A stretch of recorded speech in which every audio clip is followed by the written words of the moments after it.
हम इसमें डिस्कस करेंगे कि प्रोटीन के व्हाट इज प्रोटीन, प्रोटीन होती क्या है, प्रोटीन बनती कैसे है, इसमें स्ट्रक्चर ऑफ प्रोटीन को डिस्कस करेंगे, प्रोटीन का फंक्शन कौन कौन से होते हैं, प्रोटीन को क्लासीफाई कैसे किया जाता है, यानी कि क्लासिफिकेशन ऑफ प्रोटीन के बारे में पढ़ेंगे। सबसे पहले आ जाता है कि प्रोटीन होती क्या है। प्रोटीन जो है ये एक अबंडेंट ऑर्गेनिक कंपाउंड है जो तमाम सेल्स के अंदर पाया जाता है। हमारा जो सेल का टोटल ड्राई वेट है उसमें 50% जो है वो प्रोटीन पर मुश्तमिल होता है। और प्रोटीन जो है ये पॉलीमर्स हैं अमाइनो एसिड के। अमाइनो एसिड जो हैं ये मोनोमर्स होते हैं, जब ये आपस में कंबाइन होते हैं एक लार्ज मॉलिक्यूल प्रोटीन बनाते हैं जिसे हम पॉलीमर कहते हैं। प्रोटीन अनॉर्मस डाइवर्सिटी जो है प्रोटीन मॉलिक्यूल की वो सीक्वेंस ऑफ अमाइनो एसिड की वजह से होता है, और अमाइनो एसिड का सीक्वेंस डीएनए में न्यूक्लियोटाइड्स के ऑर्डर की वजह से होता है। यानी कि अगर हम अमाइनो एसिड के सीक्वेंस को चेंज कर रहे हैं, इसी तरह प्रोटीन के मॉलिक्यूल का स्ट्रक्चर चेंज हो जाएगा, जिसकी वजह से डिफरेंट प्रोटीन मॉलिक्यूल डाइवर्स होता रहता है। ह्यूमन बॉडी के अंदर 10,000 प्रोटीन्स पाई जाती हैं। प्रोटीन बनती कैसे हैं? प्रोटीन जब अमाइनो एसिड आपस में कंबाइन होते हैं तो प्रोटीन बनती हैं। इसलिए हम पहले अमाइनो एसिड के बारे में पढ़ेंगे कि अमाइनो एसिड क्या होते हैं, इनका स्ट्रक्चर क्या होता है। 170 अमाइनो एसिड जो है ये टिश्यूज और सेल्स के अंदर प्रेजेंट होते हैं। इनमें से जो 25 अमाइनो एसिड जो हैं ये प्रोटीन का पार्ट होते हैं, और 20 अमाइनो एसिड जो हैं ये प्रोटीन को सिंथेसिस करते हैं। 20 में से जो 10 अमाइनो एसिड्स हैं वो एसेंशियल अमाइनो एसिड्स होते हैं, 10 non essential amino acids. Essential amino acid जो हमारी बॉडी खुराक के जरिए हासिल करते हैं, और नॉन एसेंशियल जो हमारी बॉडी में पहले ही प्रेजेंट होते हैं, यानी हमारी बॉडी वो खुद ही सिंथेसिस कर लेती है, वो खुराक के जरिए उन्हें हासिल नहीं करती। आगे आता है कि अमाइनो एसिड का स्ट्रक्चर क्या है। अमाइनो एसिड्स में दो फंक्शनल ग्रुप पाए जाते हैं, एक कार्बोक्सिलिक फंक्शनल ग्रुप और एक अमाइनो ग्रुप।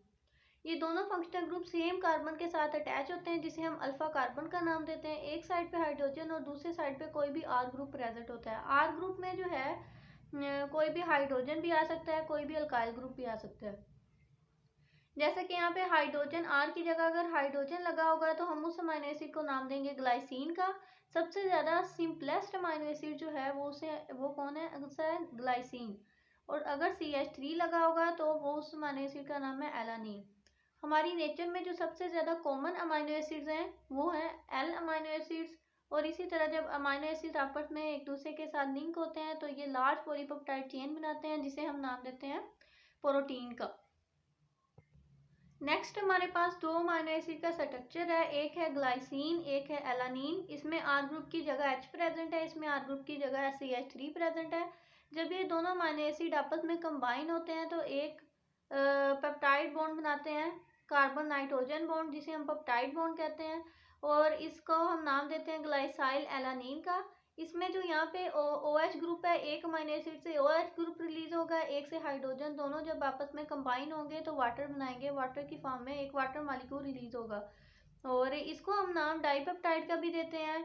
और यानी कि जब दो अमाइनो एसिड आपस में कंबाइन होते हैं तो वो डाइपेप्टाइड बनाते हैं, उनके अंदर एक पेप्टाइड बॉन्ड पाया जाता है, दो अमाइनो एसिड। इसी तरह tripeptide, tetrapeptide and so on. Tripeptide जिसमें 3 अमाइनो एसिड होंगे और 2 पेप्टाइड बॉन्ड होंगे। अगर हमने किसी भी अमाइनो एसिड में नंबर ऑफ पेप्टाइड बॉन्ड को फाइंड करना है तो उसमें जितने total number of amino acids होंगे उनमें से 1 को माइनस कर देंगे।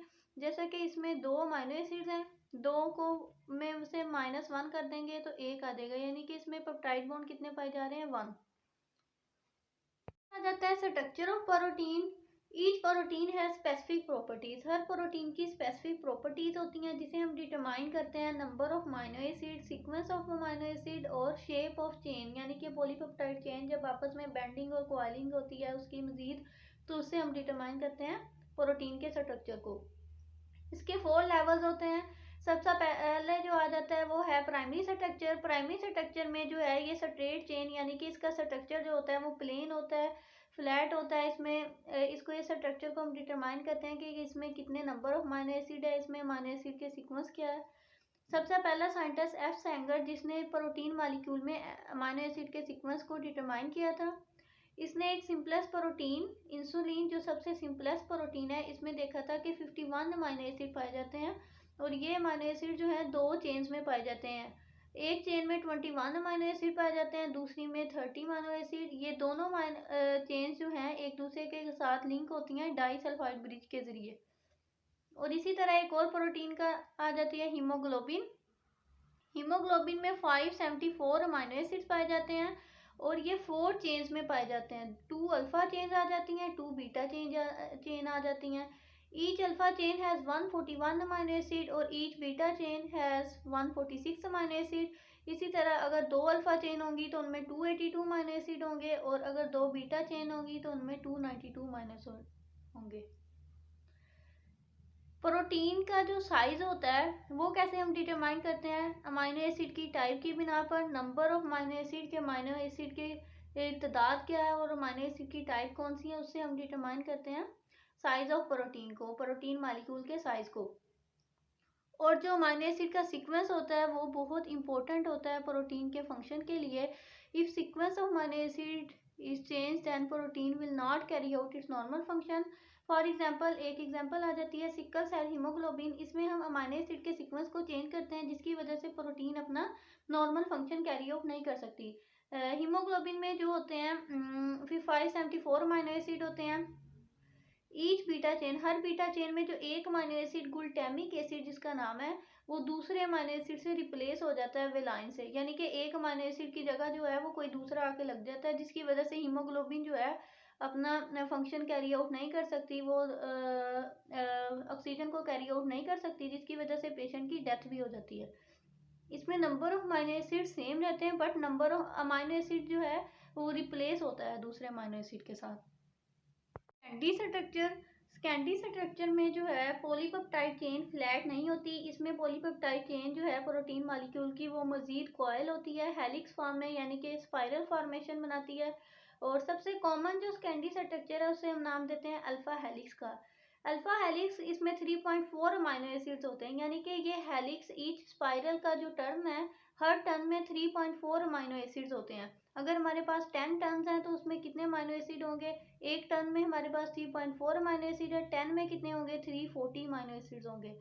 और इनमें जो है ये अमाइनो एसिड्स आपस में एक दूसरे के साथ लिंक होते हैं हाइड्रोजन बॉन्ड की वजह से। और दूसरा स्ट्रक्चर आ जाता है बीटा प्लीटेड शीट, जिसमें ये पॉलीपेप्टाइड चेन फोल्डेड बैक होती है और इसमें भी हाइड्रोजन बॉन्ड ही पाए जाते हैं। अमाइनो एसिड एक दूसरे के साथ हेल्ड टुगेदर होते हैं हाइड्रोजन बॉन्ड की वजह से। नेक्स्ट आता है टर्शरी स्ट्रक्चर। टर्शरी स्ट्रक्चर जो है इसमें मजीद जो है पॉलीपेप्टाइड चेन की बेंडिंग होती है, फोल्डिंग होती है और क्वाइलिंग होती है और एक ग्लोबुलर स्ट्रक्चर बनता है जिसे हम टर्शरी स्ट्रक्चर कहते हैं। और इसमें जो बॉन्ड पाए जाते हैं वो आयनिक बॉन्ड है, हाइड्रोजन बॉन्ड, डाइसल्फाइड ब्रिज, जिससे इसका स्ट्रक्चर मेंटेन रहता है। सबसे ज़्यादा स्टेबल टर्शरी स्ट्रक्चर वो है जो जिसमें हाइड्रोफिलिक और हाइड्रोफोबिक अमाइनो एसिड पाए जाते हैं। हाइड्रोफिलिक अमाइनो एसिड जो सरफेस पर रहते हैं क्योंकि ये वाटर में सोलूबल होते हैं तो ये रिएक्शंस में हिस्सा लेते हैं। और हाइड्रोफोबिक अमाइनो एसिड ये वाटर में इनसोलूबल होते हैं तो ये सरफेस इनसाइड द सरफेस रहते हैं और ये प्रोटीन मॉलिक्यूल के स्ट्रक्चर को मेंटेन रखते हैं। आता है क्वार्टरनी स्ट्रक्चर। जब टर्शरी स्ट्रक्चर मजीद एग्रीगेट, मजीद उसकी बेंडिंग और फोल्डिंग होती है तो क्वार्टरनी स्ट्रक्चर बनता है। ये एक वाहद स्ट्रक्चर है जिसमें एक से ज़्यादा पॉलीपेप्टाइड चेन पाई जाती हैं। इसमें हाइड्रोजन बॉन्ड भी पाया जाता है और हाइड्रोफोबिक इंटरेक्शन जो नॉन पोलर अमाइनो एसिड के दरमियान पाई जाती हैं और आयनिक बॉन्ड पाया जाता है एसिड और बेसिस के दरमियान। और यानी कि इन बॉन्ड के ज़रिए जो है ये क्वार्टरनी स्ट्रक्चर मेंटेन रहता है। इसके एग्जांपल में आ जाते हैं हीमोग्लोबिन। हीमोग्लोबिन में 4 चेन्स पाई जाती हैं और हीमोग्लोबिन हमारी बॉडी में ऑक्सीजन को कैरी आउट करती हैं। तो जाता है क्लासिफिकेशन ऑफ प्रोटीन। प्रोटीन का जो है स्ट्रक्चर की बिना पर हम प्रोटीन को 2 टाइप्स में क्लासीफाई करते हैं। एक आ जाती है फाइब्रस प्रोटीन, दूसरी ग्लोबुलर प्रोटीन। फाइब्रस प्रोटीन में जो है पॉलीपेप्टाइड चेन जो है ये फिब्रल फॉर्म में होती है, यानी कि स्पाइरल फॉर्म वगैरह में। और इसमें जो है स्फेरिकल फॉर्म और एलिप्सोइडल फॉर्म में होती है। इसमें जो पाया जाता है स्कैंडी स्ट्रक्चर पाया जाता है, इसमें टर्शरी स्ट्रक्चर पाया जाता है। ये इनसोलूबल होते हैं एक्वस मीडिया में और ये सोलूबल होते हैं aqueous media, for example salt solution, acid base solution और एक्वस अल्कोहल वगैरह में ये सोलूबल होते हैं ग्लोबुलर प्रोटीन। ये नॉन क्रिस्टलाइन होते हैं, ये क्रिस्टलाइन होते हैं। और ये हमारे सेल और टिश्यूज में जो फाइब्रस प्रोटीन जो है ये स्ट्रक्चर रोल प्ले करती है, जैसा कि हमारे नाखून, हेयर्स, इन सब में जो है फिब्रस प्रोटीन पाई जाती है। और ग्लोबुलर प्रोटीन जो है जैसे जैसे ये इन्वायरमेंटल चेंजेस की वजह से इसका स्ट्रक्चर जो है डिसऑर्गेनाइज होता रहता है, चेंज होता रहता है। और एग्जांपल्स में आ जाते हैं फिब्रस प्रोटीन की, सिल्क फाइबर जो हम स्पाइडर वेब से हासिल करते हैं, और या सिल्क वॉर्म से। मियोसिन जो ये भी एक प्रोटीन है जो हमारे मसल्स में प्रेजेंट होती है। फिब्रिन ये ब्लड क्लोटिंग में हेल्प करती है। कीराटिन ये नेल्स में प्रेजेंट होती है। और ग्लोबुलर प्रोटीन की एग्जांपल में आ जाते हैं एंजाइम्स जो हमारे रिएक्शंस को स्पीड अप करते हैं। और एंटीबॉडीज जो हमारी बॉडी को पैथोजन के खिलाफ डिफेंड करते हैं, यानी हमें बीमारियों से बचाते हैं। और हार्मोन्स आ जाते हैं, और हीमोग्लोबिन जो ऑक्सीजन को कैरी आउट करते हैं। और हार्मोन्स जो है ये हमारी बॉडी के अंदर मेटाबॉलिक रेगुलेटर का काम करते हैं। नेक्स्ट आ जाता है फंक्शन ऑफ प्रोटीन। प्रोटीन के फंक्शन कौन कौन से हैं। प्रोटीन जो है ये एक अबंडेंट ऑर्गेनिक कंपाउंड है। 15% जो है ये प्रोकैरियोट्स में पाई जाती है, और यूकैरियोट्स में 18% पाई जाती है। हमारी बॉडी के अंदर जितने भी एंजाइम काम कर रहे हैं वो भी प्रोटीन है, और ये मेटाबॉलिक एक्टिवेटर्स के तौर पे काम करते हैं, यानी हमारी बॉडी में जो केमिकल रिएक्शंस होते हैं उनको एक्टिवेट करते हैं। और हार्मोन्स ये भी प्रोटीन्स होते हैं, और ये मेटाबॉलिक रेगुलेटर्स का काम करते हैं, यानी कि हमारी बॉडी के अंदर जो oxygen, carbon dioxide, lipid, sodium ion, इन सब की कंसंट्रेशन को रेगुलेट यानी कि मेंटेन करते हैं। और नेक्स्ट है एंटीबॉडीज। एंटीबॉडीज भी प्रोटीन्स हैं, और इसका दूसरा नाम इम्यूनोग्लोबिन्स होता है, और ये हमारी बॉडी को इम्यूनिटी प्रोवाइड करते हैं, यानी कि हमारी बॉडी को पैथोजेंस के खिलाफ जो है ये डिफेंड करते हैं। नेक्स्ट है मियोसिन, एक्टिन और ट्यूबलिन। मियोसिन ये हमारे मसल्स में पाई जाती है। एक्टिन और ट्यूबलिन, ट्यूबलिन जो है ये मूवमेंट ऑफ क्रोमोसोम में हेल्प करती है। और एक्टिन जो है ये मियोफिलामेंट्स में पाई जाती है, माइक्रोफिलामेंट्स में। और ये हमारे ऑर्गन्स की मूवमेंट में हेल्प करती हैं। और ट्यूबलिन प्रोटीन जो है ये एनाफेज के दरमियान जो है हमारे क्रोमोसोम की मूवमेंट में हेल्प करती है। नेक्स्ट आता है फिब्रिनोजिन और प्रोथ्रोम्बिन।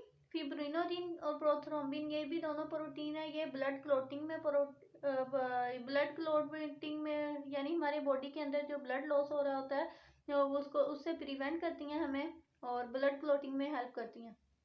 और हमारी बॉडी के अंदर जो जेनेटिक प्रोटीन होती है, यानी कि जो डीएनए के साथ प्रेजेंट होती है, वो है हिस्टोन प्रोटीन, और जो क्रोमोसोम्स के अंदर होती है।